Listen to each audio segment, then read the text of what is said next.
आज जाके आसली मते बहुत खुशी लागिला आपनक कथा मते 100% सत लागिथिला सत लागु नथिला कि सार तो एमती कहउचंती मोर अन्य माने एमती कहउचंती सोशल मीडिया तो एमती देखउचंती सार तो टिके भिन्न प्रकार कहउचंती किंतु इंटरव्यू जते बेले सरी गला मु डोर क्लोज करके बाहर को आसिली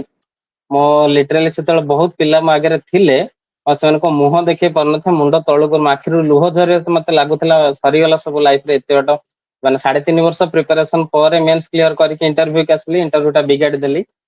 कौन पाई ना सार जहा कहितले मु तार जस्ट सब करी आसली गोटे जिनस जस्ट अपोजिट पळेली जोटा कि अन्य मानक फॉलो करदेली और सेई जिनसटा मो ऊपर बहुत हावी पड़ीगला सार कथा मत सेते सत्य लगी कि ना लक्ष्मण रेखा हेकी थिला मो पई मु ता क्रॉस करिगली परिवार नथिला